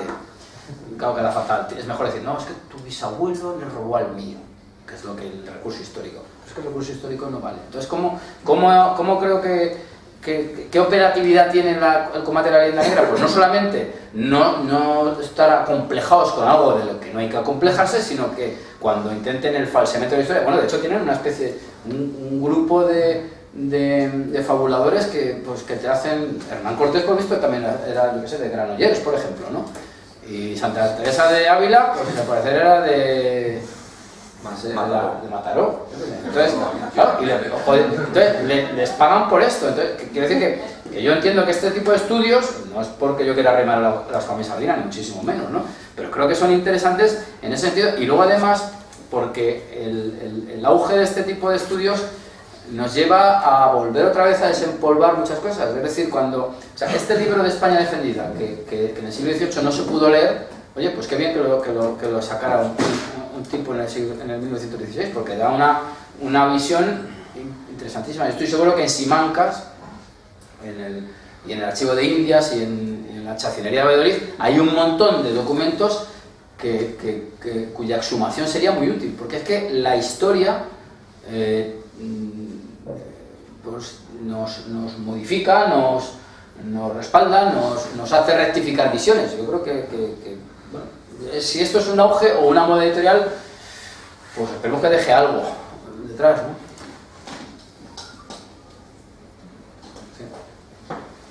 Sí, bueno, primero enhorabuena por la conferencia, gracias, estoy súper de acuerdo. Sabría decir el por qué aquí, por ejemplo, en Mallorca, no se explica los orígenes del mal llamado nacionalismo o separatismo, la crisis del 98 y que también forma parte del separatismo, de esa propaganda. ¿Se ha encontrado en algún caso que pueda explicar esa circunstancia con algún profesor, con gente, con académicos que sostienen, bueno, pues todas las majaderías que normalmente se dice como propaganda? Y si cree que este régimen del 78 ha multiplicado lo que es, sobre todo las generaciones nuevas de odiadores a España. Hace 40 años no había esos odiadores que hay. ¿Qué opina sobre esto? Pues sí, pues a las dos preguntas digo que sí, claro que me he encontrado gente y te llaman fascista, todo eso. También es verdad que si no te llaman fascista en España, pues eres un don nadie. Cuanto antes te lo llamen mejor, cuanto antes te llamen más. Si te llaman fascista, estoy haciendo algo bien, ¿no? Claro, entonces, no, vamos a ver, sí. Lo que pasa que también, lo que sí que he encontrado yo en este tipo de ambientes es que no suele darse el debate. Yo creo que está tan polarizada la cuestión que el majadero, por llamarlo con alguna palabra así que lo defina, que cree, por ejemplo, pues que España es medio Cataluña, un individuo que esté en tal delirio total, no va a venir a verme a mí, porque es que no hay, son esferas separadas. No suele ocurrir, te insultan indirectamente en la red, bueno, en la red, porque yo se me ocurrió, tomando unas cañas, que son muy peligrosas, meterme con un catalanista, un periodista, no me acuerdo el nombre, por Twitter, de rebatirle una tontería de estas históricas, tonterías, ¿no? Bueno, casi tuve que cambiar de móvil, ardía, o sea, son como una manada, porque están completamente enajenados. Ellos, sí, hay gente que cree realmente que Cataluña era una nación y llegó Felipe V y la arrasó, pero es que no, es que es mentira absolutamente. Entonces, hay esferas separadas y es difícil la integración. En cuanto al del 78, es que el régimen del 78, la Constitución del 78, es que está cimentada en la búsqueda de eso, en la búsqueda de una calculada balcanización, como diciendo que no se independicia del todo, pero que no una especie de retorcimiento de los engranajes y soltarlo y volver a apretar para que la cosa esté siempre así. No hay más que ver quién hace qué. ¿Dónde está la génesis de la actual Constitución? La génesis de la actual Constitución está en una serie de señores, yo los tengo estudiados, espero publicar si encuentro un editor en la sala, pues luego hablamos. Está basada en el concepto de comunidades diferenciadas, que además es muy interesante porque esta expresión la utilizaron algunos, un historiador que se llamaba Manuel Ballesteros Gaibrois, o Gebrois, si queremos hablar en francés, que hablaba de comunidades diferenciadas refiriéndose a las comunidades judía, cristiana y musulmana. Que esto es muy importante porque esto ilustra también lo del mito de la cultura que hablábamos antes. Sin embargo, Tierno Galván y compañía la entienden de otra manera. Comunidades diferenciadas son catalanes, vascos, castellanos, y claro, efectivamente, y de hecho en años 64, lo tengo publicado, años 64, en la Mella del Vallès, ya hay un encuentro Cataluña-Castilla, y se habla de autodeterminación. 64, pero no franquismo, Es decir, que claro que, ¿cómo no va a ocurrir lo que está ocurriendo de fragmentación y de repudio a la idea de España? Es que está perfectamente institucionalizado. Todo esto de la discriminación lingüística, ¿qué es? Sino el intento de que no nos podamos entender. No les da la gana. Y luego, y yo acuso además claramente, todo el problema ha estado siempre en Madrid, por supuesto. Por supuesto que ha estado en Madrid. Porque todos los presidentes, del primero al último, se les cae la baba cuando ven a un separatista. Es que le ruegan que se alíe con él. Por el caínismo este cutre que tienen de que es la derecha que de la izquierda. Entonces, sí, por supuesto, esto está perfectamente trazado, así que haremos lo que podamos. Sí. ¿Usted cree que esta visión negro legendaria que seguimos teniendo en la sociedad española es posible cambiarla con el estado de la autonomía que tiene fragmentado el sistema educativo? No, porque es que además ocurre otra cosa. El tema de los idiomas. Ahora mismo, por ejemplo, están intentando implantar ya el bable con la cooficialidad. Pues se han dado cuenta que eso es un chiringuito que ha funcionado en Cataluña, en Vascongada, no sé si Vascongada, es término clásico. ¿Qué ocurre? Salvando las enormes diferencias, y no creo que nadie se me ofenda. ¿Qué ocurría con el mal llamado impuesto revolucionario a ETA? Pues que el señor que lo pagaba, yo entiendo perfectamente su situación de psicosis y del miedo, ¿verdad? Pero muchos de ellos que acababan haciendo, sabedores de que con su dinero compraban la bala con la que mataban al vecino, pues asumir las tesis del nacionalismo vasco. Esto es grave, pero es que es así. ¿Qué ocurre con el funcionario que sabe que su puesto no se lo va a quitar un tío de Cuenca, el funcionario que está en Lerida? Porque dice, es que el catalán es muy valioso, claro, por lo menos hasta para esos intereses egoístas y caninos, digamos, pues funciona. Entonces, como al fin y al cabo vive muchísima gente de esta impostura, claro, porque es que negar que en España todo el mundo habla español, vamos, es que es como negar que es de noche, ¿no? Es que eso es una evidencia tan grande, pero hay que impostar pues el hecho de que tú te sientes incómodo. ¿Por qué? Porque es que así te evitas rivales. Es tan cutre el asunto como eso. Y bueno, y dicho lo cual, a mí, yo creo que España, que mantiene todo esto y quiere mantener a más gente con esta ficción, es una especie de pueblo de la abundancia. Es que soportamos una cantidad de instituciones folclóricas, y que no me digan, lo siento mucho, los mozos de escuadra, el folclore pues está ahí. Pero claro, hay una diferencia de 900 euros al mes, que claro, el mozo de escuadra dice, no, cuidado, que es que yo multo de otra manera, el boli lo cojo de otra forma y tal, y se agarran a ello porque dicen, es que así no viene un tío, por ejemplo, yo qué sé yo, un guardia civil, por ejemplo, que haya nacido en Murcia, por ejemplo, claro, ese señor no le va a quitar el puesto. Es así, es un encanallamiento, hay que decirlo con todas las letras. Ahora no vas a decir, soy un canalla y dices, no, es que aquí hubo unos derechos de no sé quién, que nos los quitó el rey no sé cuántos, y claro, ¿cómo vas a decir que lo que quieres es quitarle al vecino el pan? Claro, no puedes decirlo. Sí. Sí, aparte del caso de Quevedo, volviendo un poco atrás otra vez, Sí. ¿Conoces o has visto algún detalle en alguno de los poetas de la época de Carlos V, por ejemplo Garcilaso, que también fue guerrero y tal, que hiciera alguna alusión en algún momento a toda esta cuestión? Porque en el momento 16 ¿no? Es el momento en el que nace un poco la leyenda negra en Italia. Sí, pero a mí lo que me ha llamado la atención, y bueno, esto lo ha dicho mucha gente, no yo, es que en el 16 se le resta importancia. Quiero decir, como dicen, se ríen de nosotros, pero bueno, como le podemos, como el fanfarrón del patio de colegio, bueno, que me diga grande yo, pero es que luego le hago una llave y lo tiro al suelo, ¿no? Lo que sí hay, por ejemplo, es un autor muy importante que es José Cadalso, que ya es posterior. Cadalso con las cartas marruecas da perfectamente en el clavo. Quiero decir, hay muchos, que hay muchísimos. Y luego incluso, curiosamente, algunos jesuitas expulsados, pues no estaban, sí, estaban expulsados por su condición de miembros de la Compañía de Jesús, pero no renegaban la oración en fin, obras como la oración apologética de Forner, en fin, hay muchos. Si España ha tenido muchos, sí. Lo que pasa es que, claro, también, pues volvemos a lo de siempre, los sistemas educativos están para lo que están para dividir, no nos engañemos, están para hacer, pues buscar la diferencia o si no inventarla, lo bable ahora mismo, es lo mismo que se hizo en el País Vasco, lo mismo.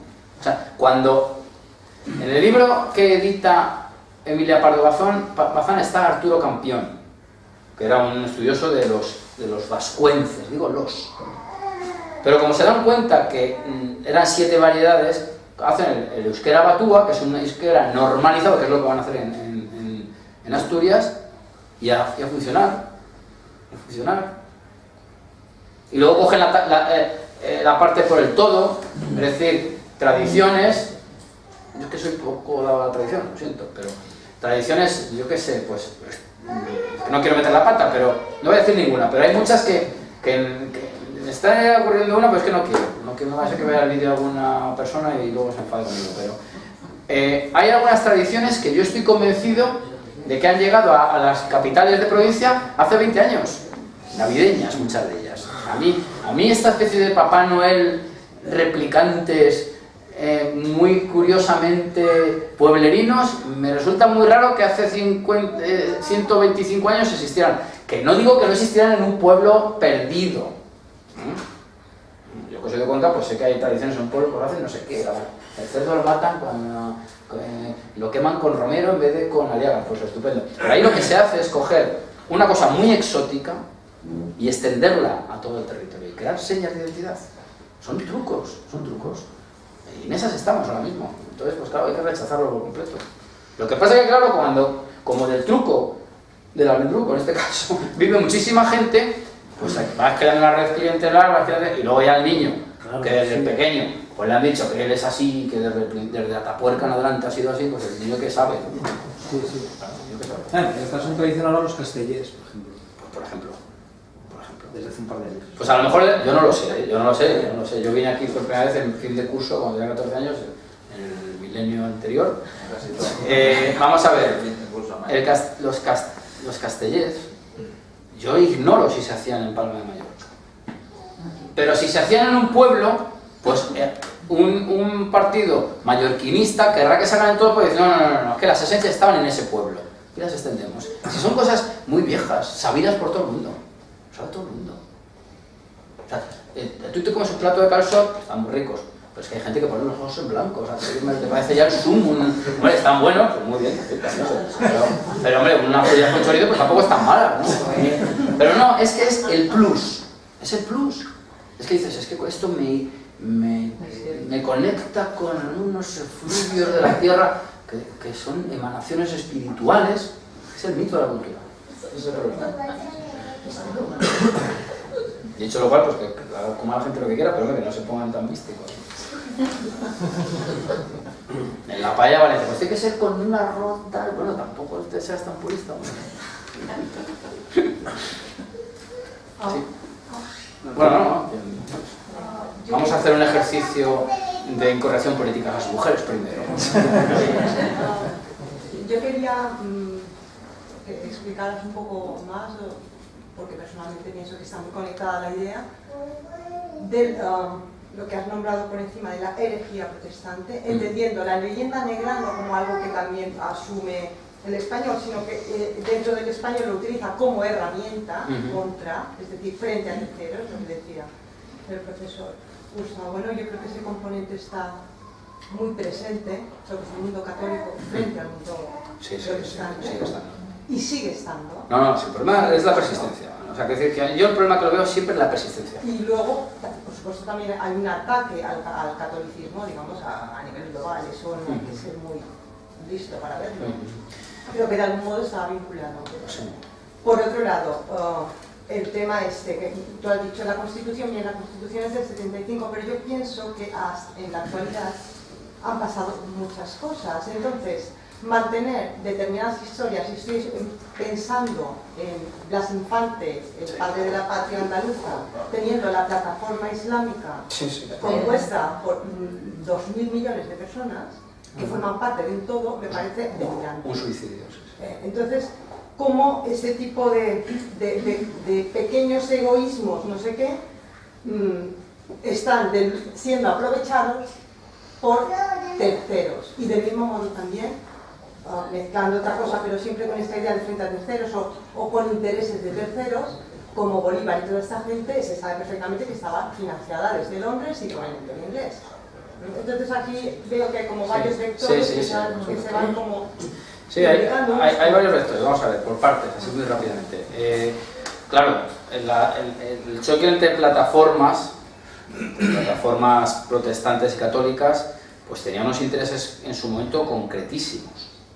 Son los príncipes alemanes que lo que quieren es desvincularse también de ciertos tributos.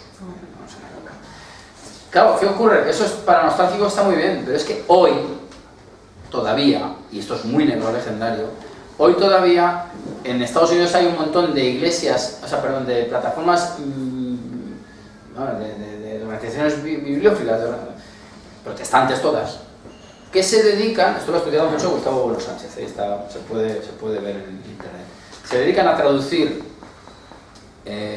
la Biblia a todas las lenguas que van encontrando. Es una conexión entre lenguas y iglesias evangélicas, ¿no? O protestantes, como quieras. Es la estrategia del divide y vencerás. Es decir, la aglutinante del Imperio Español era es que siempre me repito, pero bueno, era doblemente católico. Católico en el sentido de intentar recubrir toda la tierra, por eso se va hacia el otro lado, por eso se da incluso también la vuelta al mundo, por parte de Magallanes, que eso es una cosa fundamental. Por eso se hace el tornaviaje de Urdaneta. Son hitos absolutamente fundamentales que configuran el mundo real, que lo configuran. Claro, es un imperio que políticamente trata de extenderse, a coger al turco por la espalda, hacerle la tenaza esa de la que hablábamos con Francia, pero al turco, a la potencia maometana, otra vez la lucha entre religiones, y eso es una dimensión política que se llama católica porque etimológicamente católico quiere decir toda la tierra, catos olon. Olon es todos, catos es tierra. Quiere recubrir toda la tierra. Pero ese recubrimiento tenía una dimensión, con las fricciones internas que se dieron, como está demostrado, entre la esfera de lo político y la esfera de lo religioso. Porque ese recubrimiento era meter por supuesto los cabildos, pero meter también la iglesia. La plaza de armas lo ilustra perfectamente, ¿no? Entonces, bueno, pues ahí están las enormes contradicciones del propio imperio, porque incluso hubo pugnas internas, pero luego lo que ha habido siempre desde el exterior, pues es ese intento de erosión, no de penetración, como tú has dicho con Bolívar. Y claro que por supuesto que hay. En el caso de España, ya para ir a lo último que decías, pues claro, la locura de Blas Infante, pero ¿qué es sino un intento, qué es sino denostar lo español? Como el español es católico, yo soy ateo, pero soy católico, no procedo de otro mundo. Entonces, como aquí hay que rechazar lo español, hay que rechazar la iglesia, pero además desde un punto de vista en muchos aspectos no de ateísmo, sino de un anticlericalismo ramplón que es una basura absoluta. Entonces, ¿qué hacemos en Andalucía? Pues montar la idea absurda, y de hecho ahí está la bandera es que hablamos siempre de la Icurriña, la bandera de Blas Infante es la bandera actual de Andalucía, para que veamos a qué nivel han llegado de implantación. La bandera de partidos políticos es la bandera regional de parte de España. Y claro, ahí se está estimulando, pues a través con el truquillo de las tres culturas, pero la cultura que sabemos que no es cultura, que es religión, es la cultura maometana la que se debe, y en ese sentido que tú indicas es de una locura, porque no se trata de dejar de comer o de hacer el ramadán, que bueno, pues puedes tomarlo como algo dietético si quieres, ¿verdad? Sino que hay 2.000 personas, muchas de las cuales están dispuestas, como hemos visto en infinidad de ocasiones, a inmolarse y a acabar con actividades incluso como esta. Entonces, o de acabar que tú no puedas hablar en público, porque claro, tú no puedes. En fin, y eso es una auténtica locura suicida.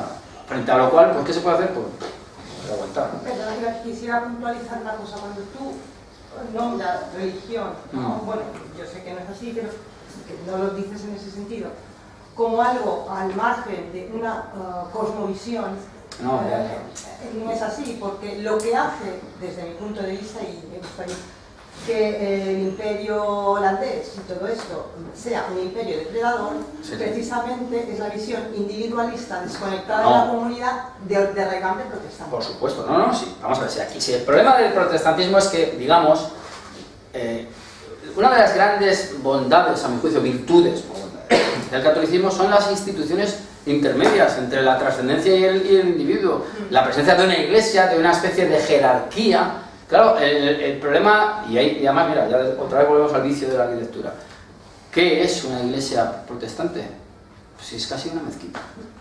De hecho, hay conexiones, cuidado, es que esto ya es más complicado, ¿no?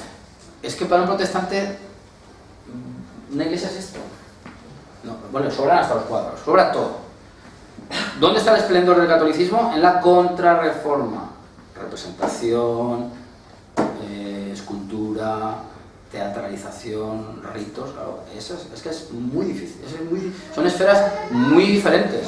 Siento utilizar tanto la palabra esfera, pero quiero ilustrar que son cosas separadas, ¿no? Entonces, es que son mundos muy diferentes, porque además ahí en el protestantismo estás, digamos, casi tú solo con Dios. Ya sabemos que hay clérigos y tal, pero la conexión es más directa, está el libro, ¿no? En España era otra cosa, está la prédica, son mundos muy diferentes, ¿no? La idea de la predestinación, una serie de ideas claro. que permiten que pues, el indio ahí está... Claro.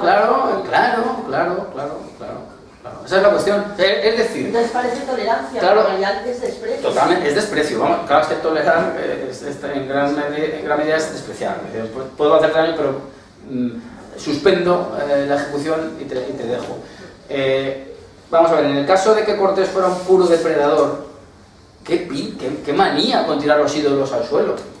Pero si tú vas a por oro, yo lo digo porque con un profesor de cuyo nombre no quiero acordarme, que dijo que España había sido un imperio español, esclavos y oro, yo decía, bueno, entonces, vamos a ver, pero ¿para qué haces universidades? ¿Para qué haces hospitales? ¿Para qué les tiras el ídolo? Tú diciendo, tú sigues rezando, pasan los esclavos y el oro, depredación, y sigue con tu Quetzalcóatl ahí, que es un leño ahí. Por eso decían, hemos tirado al diablo. Porque ellos que ven ahí una imagen demoníaca, casi del Bosco. Pues claro, esta es la cuestión de la leyenda negra en gran medida, porque a mí, con todo lo que digo de la actualidad, la gran escala, la escala más alta a la que llegó la leyenda negra, pues encuentra sus materiales en lo americano. No sé, ¿alguien quería comentar algo? Bueno, en parte ya ha sido contestada, pero podríamos hablar hoy de una España inexistente. Me explico.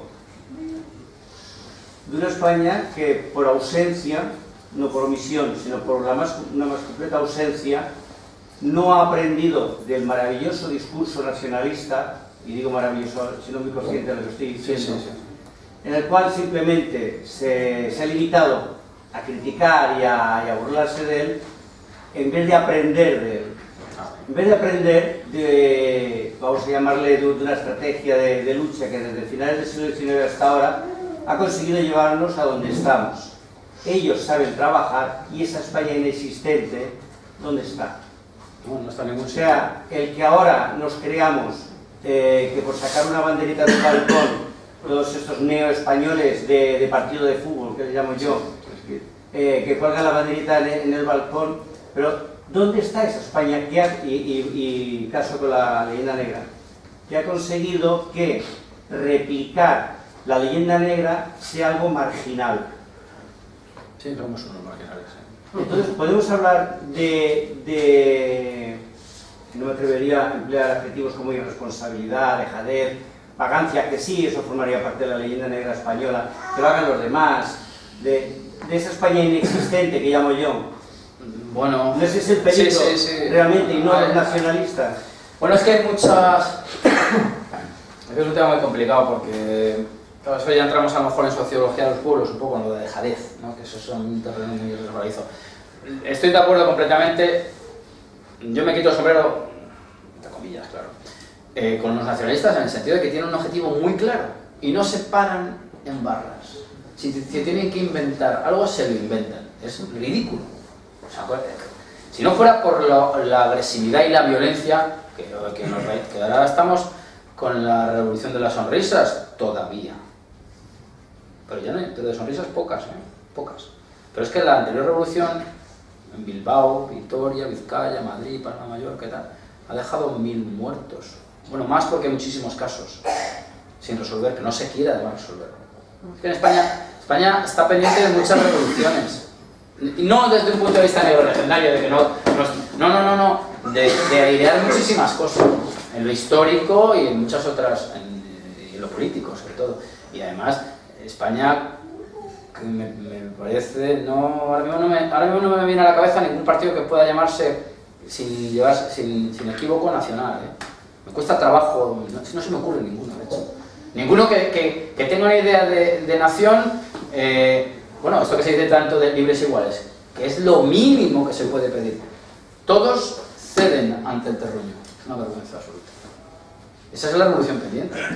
Entonces, claro, como volvemos para lo de antes, ¿no? Como además esta gente están obsesionados con fabricarse un pasado fantástico, maravilloso en ese sentido, pues hay que combatirlo, claro, somos unos marginales. Estamos en la clandestinidad casi. No sé, pero hay que dar la batalla, ¿no? Tampoco hay que... ¿Sí? Bueno, perdón, no es que quiero llevar a la contraria, que además felicito a todo el mundo las preguntas y todas tus respuestas, pero me queda como un sabor un poco amargo, ¿no? Derrotista, estamos todos así. Y el detalle que usted ha comentado del partido, es cierto que Vox es un partido parlamentario, pero sí que realmente pues, los que tratamos de luchar por ello nos une esta idea de España, pues sí que la tenemos, la idea de esa España, por supuesto, y la de la libertad. Solo que ya... Sí, vamos a ver, yo Vox... Que quizás tendríamos que tomar un poco de optimismo, que no nos quede esa voz. No, si yo simplemente... Hay que recuperar algo de esta educación y de estas autonomías para combatir estas situaciones. Hay que hacer algo. No nos podemos quedar así parados. Creo. No, sí, yo no me quedo parado. Y los que están aquí esta tarde, pues supongo que estamos más o menos en sintonía. Por lo que decíamos antes de que la gente no va a lo que no quiere oír, ¿no? Yo no soy derrotista, soy realista. Vox ahora mismo, aunque ya hay encuestas de Pedro J que dice que va a entrar en el Parlamento, yo encantado de que Vox haga esa labor, pero hoy... No, y hombre, hay organizaciones que buscan una España sin estas capillitas, pues a montones las hay, pero de un radio pequeño. Yo en los ambientes en los que me he movido no hay cabida para que me venga un tío diciendo, pues yo que sé, que Badajoz es una entidad intocable y ajena al Estado español. Eso no tiene cabida. Son de escasa entidad. Los partidos mayoritarios no me quiero poner, no soy pesimista, soy realista, es que el PP, el PSOE, Ciudadanos, incluso todos ceden siempre. Mira, Ciudadanos, por ejemplo, que es una potencia muy emergente. Oye, al principio crecieron enarbolando la bandera de la igualdad lingüística. Casi no se les oye hablar ya de eso. Se envilecen cuando llegan a Madrid o lo que sea. No sé lo que ocurre, pero no lo hay. Entonces, yo estoy encantado de que surjan Vox, Vax y lo que haga falta.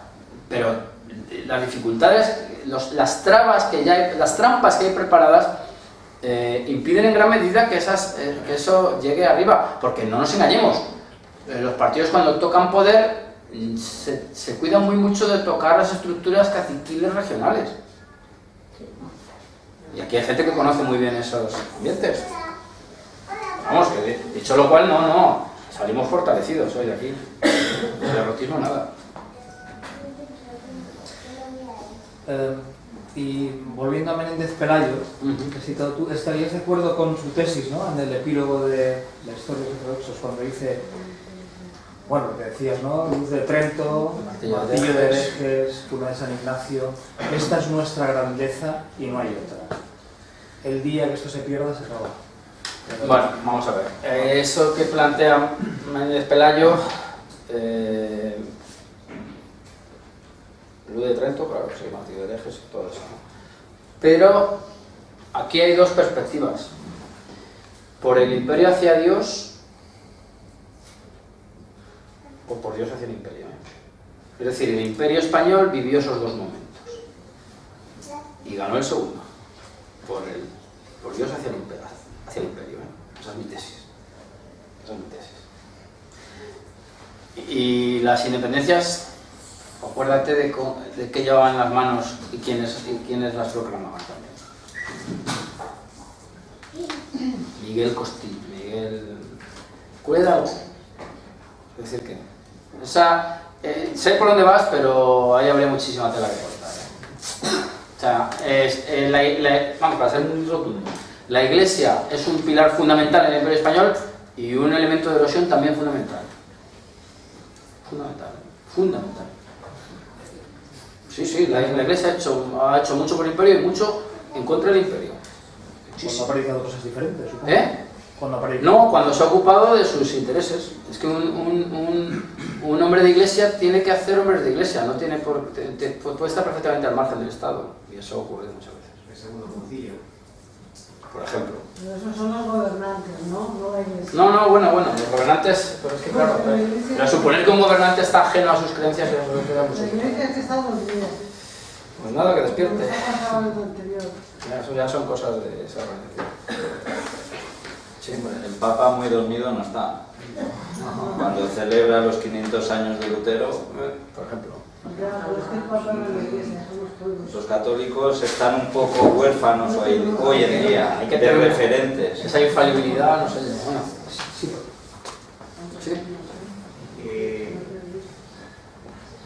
Dos preguntas. ¿Creéis que volviendo a la religión, hay una manipulación del lenguaje de aquella época con el tema del mal llamado reforma, que no es reforma, es una ruptura como... y también la contrarreforma, que tampoco no es porque reformar es algo muy positivo, pero la herejía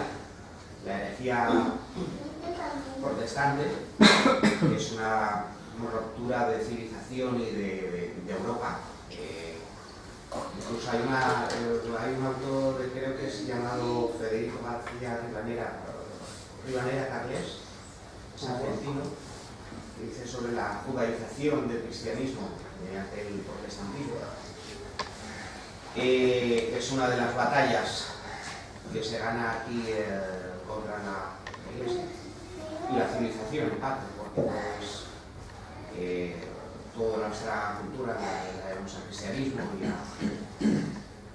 y otra pregunta, si se está repitiendo el mismo ciclo, si cree usted que se está repitiendo el mismo ciclo de la Segunda República, las mismas tonterías de los conservadores, los especuladores de las izquierdas, con sus tonterías, los separatismos, una vuelta. Ahora, por ejemplo, los que trajeron la República, tanto Niceto Alcalá Zamora como Gabriel Maura, que eran conservadores, antiguos monárquicos y tal.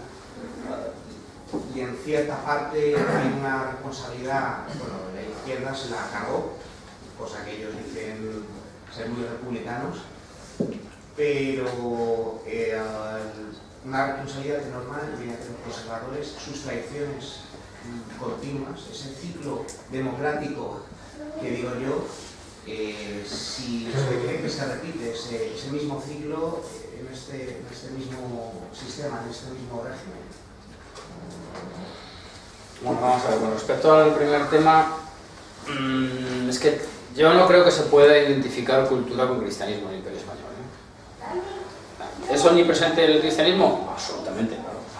Reyes católicos, ¿no? Pero hombre, hay otros componentes también, componentes griegos que están ahí, a través precisamente del cristianismo. Es que el cristianismo no brota solo, brota de derecho romano, brota de filosofía griega, bueno, hay muchos otros componentes. Con respecto a lo de la reedición de la Segunda República y las derechas de izquierdas, pues es que es un tema muy complicado, porque, vamos a ver, los partidos que han gobernado, hablo ya de la supuesta reedición que sería en la democracia actual, entiendo, ¿no? Los partidos que han gobernado en Cataluña y en Vascongadas, ¿qué son, derechas o izquierdas? Porque el PNV, el Partido de Dios y la Ley Vieja, ¿qué es? Derecha... A mí no me gusta hablar de derecha y de izquierda, pero bueno, entendemos, para entendernos, ¿no? Coloquialmente. ¿Qué era Pujol? decir que el problema español es muy complejo en ese sentido. El tema de la Iglesia ya está planteadísimo. No tiene, vamos a ser suaves esta tarde, no tiene unos ligeros aromas jesuíticos ETA.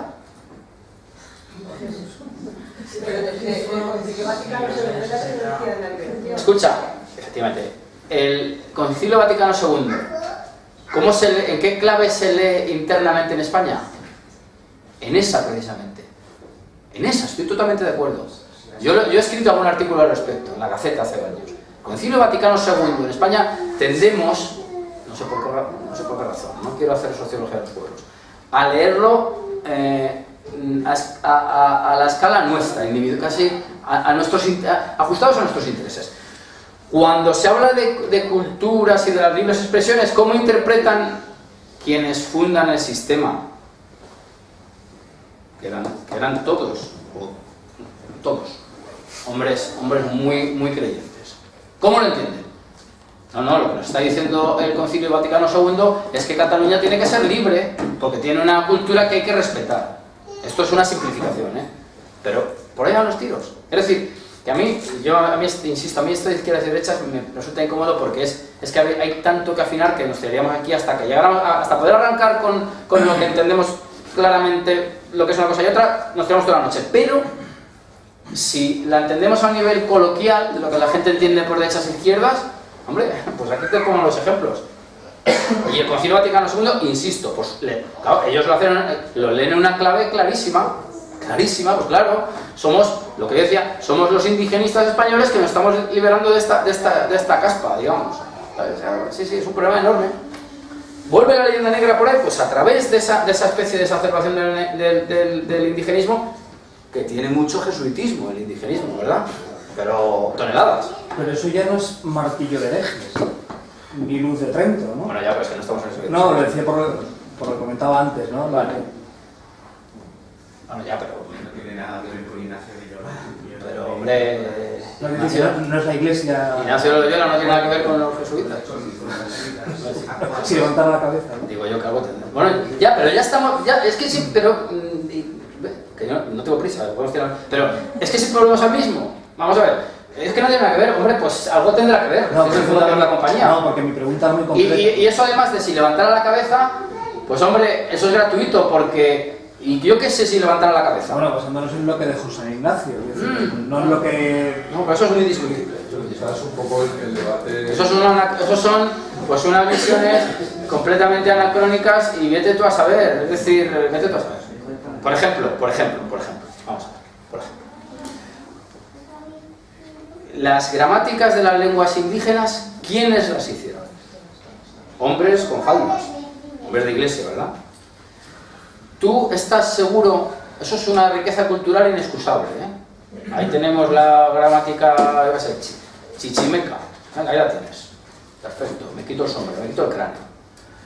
¿Tú estás seguro de que eso fortalecía las estructuras políticas del imperio? Porque yo diría que era todo lo contrario.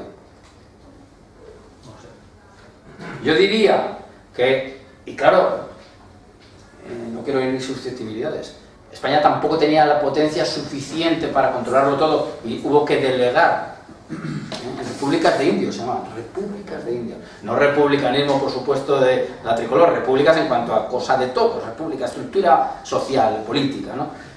Hay que darse los órdenes, por ejemplo, pugnas internas en la Iglesia española. Hernán Cortés no quiso, pidió expresamente órdenes, no clero regular, para que veas la enorme complejidad cuando se habla del Imperio Católico. Hernán Cortés quería franciscanos y dominicos. No quería ver un cura por allí aparecer, no lo quería, no, porque decía que eran una fuente de corrupción. Algo sabría. Quiero decir que el problema es muy profundo, en cuestiones de detalle, por supuesto. Es decir, el problema de la dimensión católica en el sentido que entendemos todos por católico, en el sentido religioso, pues es muy controvertido. Y yo te recuerdo, insisto, en quiénes encabezan las revueltas. ¿Por qué las encabezan? Porque el cura Hidalgo tenía en la cabeza la República de México. Pues estoy seguro que no. ¿Sabes por qué la encabeza? porque ha entrado en España el anticristo, que es Napoleón. Y alguien dirá, ¡oh, qué locura! No, no, es que esta es la perspectiva de un hombre del siglo XIX. Tú te lees te lees el padre Vélez, Rafael de Vélez, preservativo contra la religión y los planes de la filosofía contra la religión católica. ¿Qué es eso? Identificar a los franceses con el anticristo. Esa es una perspectiva puramente teológica o religiosa, pero que en nada compromete a lo político si solamente te dedicas a ateizar a la gente. Por ejemplo, un español es muy buen ciudadano, pues es igual de buen ciudadano yendo a misa que sin pisar ninguna iglesia. Lo mismo, es decir, cumple, es patriota, paga los impuestos, respeta todas las instituciones, no pasa absolutamente nada. Te digo todo esto porque el asunto es muy complejo en ese sentido, muy complejo. Y entonces las independencias son una defensa del antiguo régimen. El antiguo régimen está basado, simplificando, en trono y altar. Y si te das cuenta, lo hacen gente de altar reivindicando al trono. Viva, dijo el cura Hidalgo, viva la Virgen de Guadalupe, viva Fernando VII. Todas las revueltas que hay en Hispanoamérica, viva el rey, el legítimo soberano, muera el mal gobierno. O sea, esas estructuras se mantienen. Entonces, ¿está bien la definición de Menéndez Pelayo? Sí, no. ¿Quién soy yo para cuestionar un humilde aficionado, ¿no? Pero, hombre, lo que invita como mínimo a un debate es sustancioso, ¿no? Y lo de San Ignacio, pues si no lo hubiera metido, pues no te respondería yo con esto, ¿no? Lo metió. Bueno, señores, si... Hace calor, ¿no? Esto acalora. Pues si no hay nada más, bueno, supongo que sí que habrá más, pero quiero decir que ya vamos a ir terminando. Y nada, bueno,